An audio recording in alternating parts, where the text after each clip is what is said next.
देश भर में मौसम ने करवट ले ली है। दिल्ली एनसीआर हरियाणा में जमकर बारिश हुई। आंधी तूफान के साथ हुई झमाझम बरसात ने मौसम का मिजाज बदल दिया है। वहीं आंधी पेड़ गिरने के कारण दिल्ली में 4 लोगों की मौत हो गई है। इसके साथ ही दिल्ली एयरपोर्ट से कई फ्लाइट्स डिले हो गई हैं। 3 उड़ानों को डायवर्ट भी कर दिया गया। बात जलभराव की करें तो बारिश के कारण जगह जगह जलभराव की स्थिति बनी हुई है। जलभराव के कारण फरीदाबाद में एक कार डूब गई। हालांकि कार चालक को सुरक्षित बाहर निकाला गया।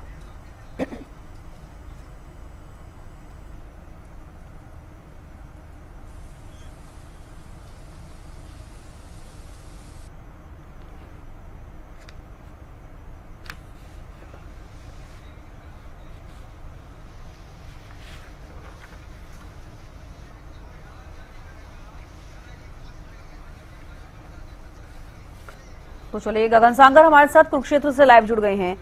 गगन, देखिए मौसम का मिजाज बदल गया है। जिस तरीके से लोग भी यही सोच रहे थे कि कब बारिश हो, उन्हें राहत की सांस मिले। लोगों को राहत की सांस तो जरूर मिली है क्योंकि बारिश इतनी हुई है कि मौसम ने करवट ले ली है, लेकिन जलभराव की समस्या भी लगातार बनी हुई है। तमाम जगहों पर जलभराव हो रहा है। अनाज मंडियों में भीगा हुआ है। तमाम सुविधाएं जो किसानों को भी दी जा रही थी, लोगों को दी जा रही थी, जमीनी स्तर पर कितनी सुविधाएं लोगों को मिल रही है, साफ तौर पर देख पा रहे हैं।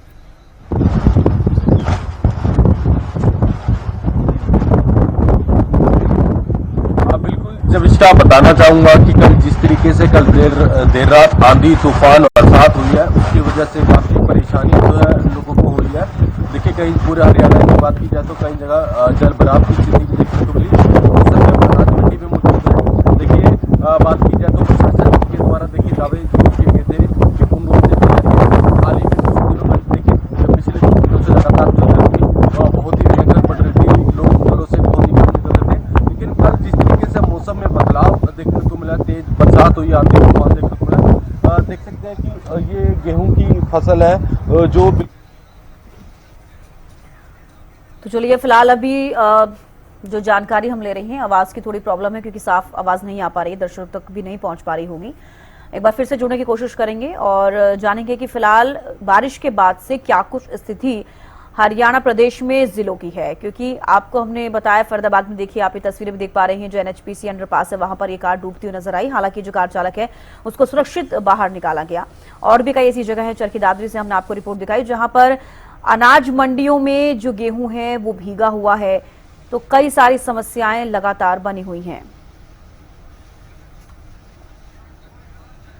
तो चलिए अपराजिता हमारे साथ जुड़ गई हैं। अपराजिता, देखिए दिल्ली में भी झमाझम बारिश हुई है, मौसम ने करवट ले ली है, लेकिन एक तरफ मौसम सुहावना हुआ है, लेकिन दूसरी तरफ अगर बात की जाए तो जलभराव की समस्या से लोग परेशान हैं।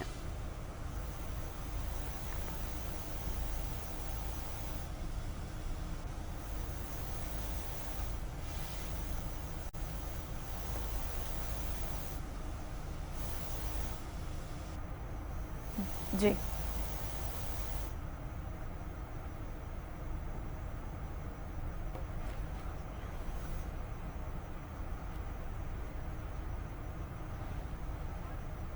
तरीके के मौसम में जो मिजाज बदला है, लोगों को बहुत आराम जरूर मिल रहा है, मगर ट्रैफिक की अगर बात करते हैं तो वाटर लॉगिंग की वजह से जो दिल्ली की बहुत बड़ी परेशानी है कि वाटर लॉगिंग की वजह से, जलभराव की वजह से लोगों को बहुत परेशानी होती है। ट्रैफिक यानी करीब किलोमीटर 2 से 3 किलोमीटर की जो ट्रैफिक है लोगों को परेशानियों का सबब बन रहा है लोगों की। मगर हालांकि जिस तरीके से मौसम में बदलाव हुआ है तो एक राहत लोगों को है, मगर जिस तरीके से जलभराव है, हालांकि चाहे मुख्यमंत्री रेखा गुप्ता की बात कर लेते, दिल्ली की मुख्यमंत्री रेखा गुप्ता या मंत्री सर्वेश वर्मा की बात कर ले, तो उन लोगों के द्वारा लगातार जायजा लिया जा रहा है कि क्या हर संभव प्रयास किया जाए, यानी पंप से किस तरीके से पानी को निकाला जाए ताकि जलभराव की जो स्थिति है, क्योंकि जिस तरीके से अगर आज की हम बात करते हैं तो मौसम विभाग के द्वारा कहा गया था कि आने वाले 1 से 2 हफ्ते में इसी प्रकार की जो गर्मी है वो रहेगी और बारिश का कोई भी इस तरह का जो संदेश है वो नहीं दिया गया था मौसम विभाग के द्वारा। तो कहीं ना कहीं जो प्रिपरेशन है वो अभी दिल्ली सरकार की पूरे दिनों की बात की लग रही थी, मगर जिस तरीके से अचानक से बारिश हो गई है, मगर लगातार खुद फील्ड पे ऑन ग्राउंड पहुंची हुई है रेखा गुप्ता, दिल्ली की मुख्यमंत्री, और और लगातार जायजा लेती हुई नजर आ रही है। मगर जिस तरीके से आंधी तूफान कल देर रात आई थी, जिसके बाद फिर काफी सारे पेड़ गिर गया, जिसमें से एक हादसा भी दुखद हादसा हो गया, जिसमें एक महिला और उनके 3 बच्चे की मृत्यु हो गई। हालांकि उनके पति की जान बच गई, थोड़ी ही चोट उन्हें लगी है। मगर जिस तरीके का, इसके अलावा अगर और भी बात की जाए तो कई जगहों पर पेड़ गिर गया है, जिसके वजह से रास्ते भी ब्लॉक हो गए हैं। वाटर लॉगिंग की परिस्थिति उत्पन्न हो गई है, यानी जल भराव, परेशानी हो रही है लोगों को, आवाजाही में बेहद ही परेशानियों का सामना करना पड़ रहा है। मगर एक राहत है कि गर्मी से लोगों को राहत मिली है। जी चलिए प्राचिता, लौटूंगी आपके पास। गगन भी कुरुक्षेत्र से जुड़े हुए हैं। गगन, देखिए बारिश तो जरूर हुई है, लेकिन आफत यहाँ पर बारिश की वजह से लोगों के लिए देखी जा रही है। इतनी ज्यादा भी बारिश नहीं हुई है कि लोगों को इतनी परेशानी हो जाए, लेकिन जिस तरीके से आंधी तूफान आए हैं, पेड़ गिरे हैं, उससे साफ तौर पर यह देखा जा रहा है कि प्राकृतिक रूप से जो मार लोगों को झेलनी पड़ती है वो एक अलग मार है, लेकिन बारिश के बाद से जो जलभराव की समस्या हुई है, अनाज मंडियों में अनाज भीग गया है, कोई बंदोबस्त यहाँ पर सरकार के और प्रशासन की तरफ से नजर नहीं आ रहे।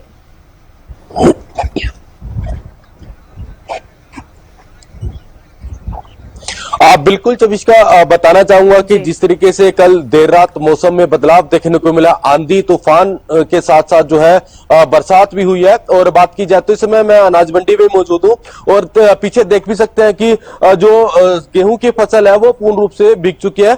कुछ फसलें जो शेड के नीचे रखी हुई थी, देखिए उनका जरूर बचाव देखने को मिला, लेकिन देखिए दावे जरूर किए गए थे कि पूर्ण रूप से दावे की पूर्ण व्यवस्थाएं की गई है मंडियों के अंदर प्रशासन के द्वारा, लेकिन देखिए कोई अंदाजा नहीं था कि बरसात हो जाए। लेकिन फिर भी प्रशासन को अलर्ट जरूर रहना चाहिए था कि बरसात अगर जो होती है तो उसके इंतजाम के लिए क्या कुछ इंतजाम जो है किए गए हैं। तो ऐसे में हम यही कह सकते हैं कि सिर्फ इंतजाम खोखले होते नजर आ रहे हैं। और जिस तरीके से कल तेज हवाएं, आंधी तूफान चला है तो काफी जगह देखिए पेड़ भी गिर गए, कई हादसे भी देखने को मिले हैं और कई जगह देखिए तेज बरसात हुई है, जल भराव की स्थिति भी देखने को मिल रही है तो पूरे प्रदेश के अंदर।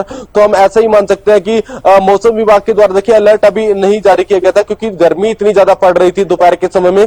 घरों से जो लोग भी निकल रहे थे तो अपने आप को कवर कर निकल रहे थे, लेकिन अभी फिलहाल भी देखिए तेज हवाएं चल रही हैं और हम मान सकते हैं कि मौसम में देखिए अभी भी बरसात हो सकती है साफ तौर पर।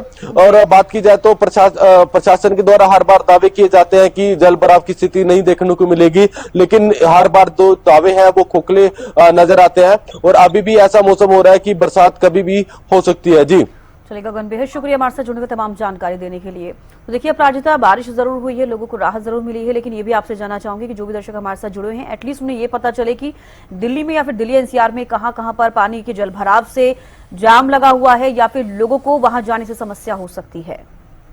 देखिए पूरी राजधानी दिल्ली की खासतौर पर बात की जाए तो लगभग जगहों पर जल भराव का की तो परिस्थिति है। खासतौर पर अगर हम सेंट्रल दिल्ली की बात करते हैं या नीमंचो रोड की बात करते हैं, वहां भी जल भराव की स्थिति है, जिसकी वजह से ट्रैफिक बहुत ज्यादा है। आईटीओ की बात की जाए, यानी आईटीओ के जो मेन रोड है वहां से वहां की बात की जाए तो वहां पे जल भराव की कम है वहां पे जल भराव, मगर ट्रैफिक बहुत ज्यादा है क्योंकि जिस तरीके से रोड के कोने कोने में पानी भर गया। इसके अलावा अगर लक्ष्मी नगर की हम बात करते हैं, वहां भी ब्रिज के नीचे पूरी तरीके से पानी भरा है और खासतौर पर वो पानी है, यानी जो गंदगी नाले वाली पानी होती है वो कहीं ना कहीं ओवरफ्लो कर रही है, जिसकी वजह से वहां पे नाले वाली पानी है, तो वहां से लोगों को जाने में बचना चाहिए। खासतौर पर देखिए कोशिश करना चाहिए कि अगर बारिश हो रही है आज की, अगर खासतौर पर बात करते हैं, हालांकि जिस तरीके से दिल्ली सरकार पूरी कोशिश कर रही है कि जल भराव की परिस्थिति को जल्द से जल्द ठीक किया जाए, मगर अगर जब तक ठीक नहीं हुई है परिस्थिति तो प्रयास किया जाए मेट्रो से या बस से ट्रैवल किया जाए, यानी 2 व्हीलर से कहीं ना कहीं बचते हुए लोग नजर आए। 4 व्हीलर से भी कोशिश करें कि ना जाए, क्योंकि बहुत ज्यादा ट्रैफिक है। जहां पर 30 मिनट लगता है लोगों को पहुंचने में, वहीं करीब 1 घंटे 1.5 घंटे के आसपास भी लोगों को लग रहा है। खासतौर पर अगर सुबह और शाम की बात करते हैं, यानी आज शाम को भी अगर देखा जाए तो आज शाम को भी बहुत ट्रैफिक उम्मीद की जा रही है, काफी लंबी ट्रैफिक देखने को मिल सकती है। साथ साथ जिस तरीके से निशाना साधते हुए भी दिल्ली सरकार नजर आ रही है आम आदमी पार्टी की सरकार पर, यानी इससे पहले जिस तरीके से अरविंद केजरीवाल की सरकार थी, आतिशी की सरकार थी, आम आदमी पार्टी की सरकार थी, उस पर भी कहते हुए तंज कसते हुए नजर आई है कि जो बीमारी उन लोगों के द्वारा दिल्ली वासियों को दी गई है वो हम भुगत रहे हैं, मगर समय कोशिश हर संभव प्रयास किया जा रहा है कि जल्द से जल्द उन चीजों को ठीक किया जाए। क्योंकि सबसे ज्यादा यानी बारिश का मौसम जो एक खुशी लेकर आता है, एंजॉयमेंट लेकर आता है, मगर जिस तरीके से जल भराव होता है, एक्सीडेंट बहुत ज्यादा होता है, यानी जो पेट्रोल्स है उसकी वजह से एक्सीडेंट बहुत ज्यादा होता है। हालांकि हर संभव प्रयास यहाँ पर किया जा रहा है कि सारे पेट्रोल्स को भरा जाए, क्योंकि अगर राजधानी दिल्ली की हम बात करते हैं तो लगातार जैसे ही दिल्ली में सरकार बनी है भारतीय जनता पार्टी की, तब से लगातार रास्तों को, रोडों को बनाने का काम जारी है।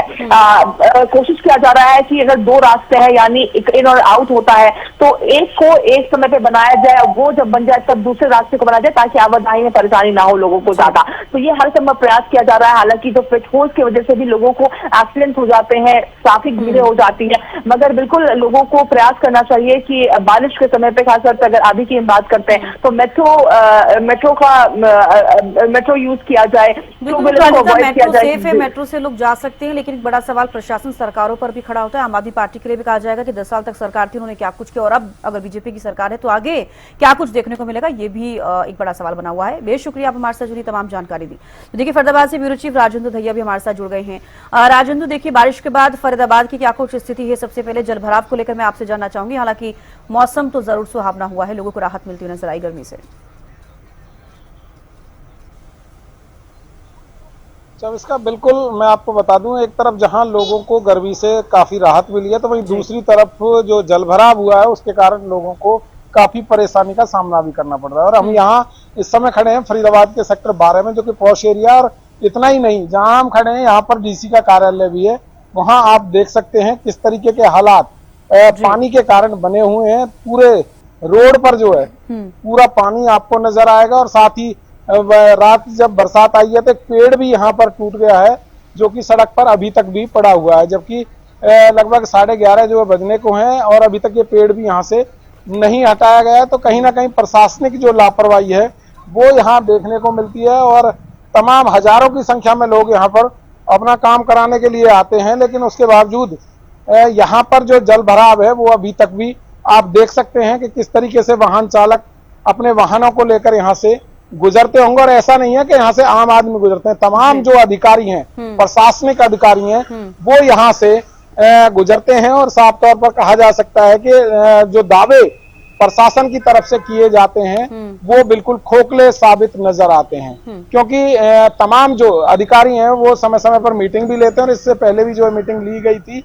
लेकिन उसके बावजूद भी पूरे शहर में पानी का जो भराव है वो हुआ पड़ा है, और जिसके कारण लोगों को परेशानी का सामना करना पड़ रहा है। और एनएचपीसी चौक की अगर बात करें तो वहां एक गाड़ी भी डूब गई, जबकि जो चालक है उसने अपनी जान जैसे तैसे बचाई और बाद में उसको क्रेन की मदद से निकाला गया। लेकिन अभी भी हालात जस के तस यहाँ पर बने हुए नजर आ रहे हैं। तो कहीं ना कहीं जो बरसाती पानी है वो लोगों के लिए राहत कम और आफत ज्यादा लेकर आया, क्योंकि लोग जब अपने कामों पर निकलते हैं तो अपने कामों में भी देरी से। बड़ा सवाल यहाँ पर ये बना हुआ है क्योंकि पानी जलभराव जो है लगातार होता हुआ नजर आ रहा है, और बारिश के बाद से मौसम सुहावना हुआ, लेकिन अभी भी ये जलभराव की समस्या बनी हुई है। कब तक ये समस्या दूर होगी, ये देखने वाली बात होगी। बेहद शुक्रिया जुड़ने के लिए, तमाम जानकारी देने के लिए।